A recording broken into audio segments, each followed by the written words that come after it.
It's your girl Ayo Keish and another story time. Okay, so this is the last one.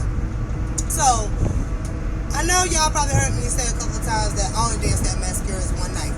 I'm gonna tell y'all why I only danced at Mascaras one night. So while working at Blue Angels, of course that shit was for a good time, not a long time. I ended up finding me a job, and at that time I didn't know how to balance the both. So I ended up leaving Blue Angels once I got me a job. I was working at Convergence. Everybody know what Convergence is. I was working at AT&T. It is what it is. So after being at Convergence for a good little minute, I was like, shit, I want to, go back to supplement my income or whatever the case may be. Dancing wasn't at the top of my list, but I wouldn't have mind because I was still single. And I keep saying that because me personally, I don't think no man is going to take you serious as a dancer. And this is me personally, I feel like girls who call niggas they boyfriend when they're dancers is really they pimp. Cause I don't know, maybe it's some secure men out there. If you are a secure man that wouldn't mind your girl dancing, drop it in the comments below. But just me personally, I always felt more comfortable being a dancer when I was single, just to be taken more serious. And I probably wouldn't take a nigga serious if I was dancing and had a boyfriend. That's either here or there, okay? So I stayed in contact with a few girls that I met at Blue Angels. You know, you do meet a couple cool girls. And it was this one girl who had left Blue Angels too. Because like when I left Blue Angels, like all the black girls started leaving Blue Angels. Blue Angels started to get a little cracked out. You know what I'm saying? It was too methy. It had a meth atmosphere. It was getting a little too crackheadish. You know, so a lot of the black girls ended up leaving. So one of the black girls, shout out to Naya, she started working at Mascaras. Now, prior to me wanting to get back into dancing, she had been asked me to come over to Mascaras a few times. So while I was like, okay, I wouldn't mind making a couple of extra dollars or whatever, I was like, okay, I'm gonna go ahead and start working at Mascaras. First mistake, broke the first rule. Winners worked at Mascaras on their busiest night, which was like a Friday or Saturday. So I ended up having to pay $100 or $150. My second mistake. You never really want to start a brand new club on a thick night because you can't get a feel for the club and all of that on no thick night or whatever. But hard head to make myself fast, I went. Got dressed out, got me a drink, smoked me a blunt, hit the floor. I ain't gonna lie, y'all. Within my first hour, they was making it motherfucking rain. And I think Mascaras was the first night that I actually got butt booty. Don't get me wrong, Mascaras is more for your elite girls. It was money y'all, it was so much money being thrown.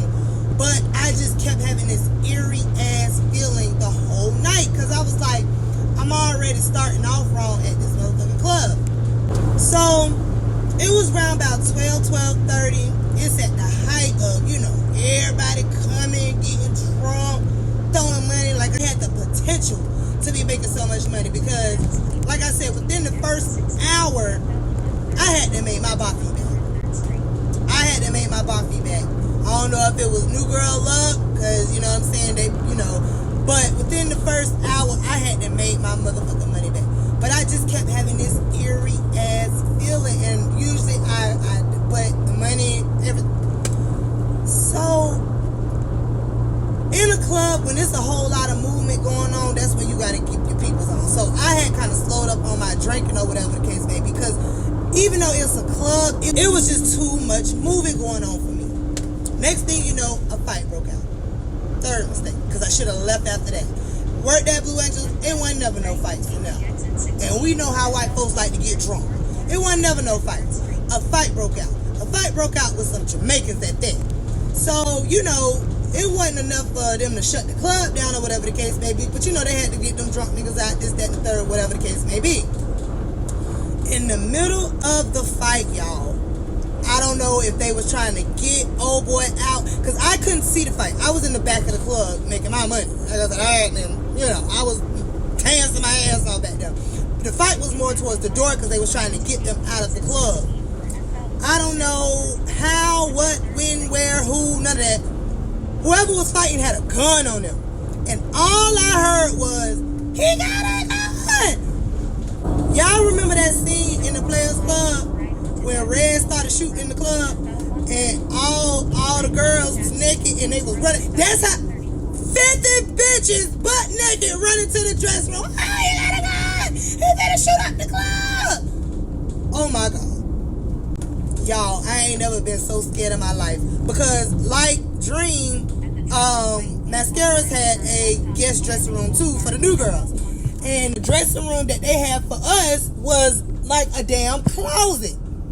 It was like a narrow ass, you know what I'm saying, room or whatever the case may be for us to get dressed in.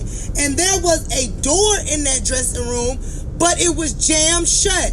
Y'all should have seen us with them platforms on trying to kick that door down. Because they was trying to make it seem like the dude with the gun was coming back there where we were. And we stuck in here like some sardines. Y'all should have seen us trying to kick that damn door down, trying to get out. So after about what seemed like forever, they had and got everything managed up or whatever, they was gonna reconvene the club. Look, I had to make my Buffy back. Like I told y'all, that was all I cared about. I made my Buffy back. I put my motherfucking clothes on. I hauled ass. That was the first and last time Mascaras ever got a dance out of me.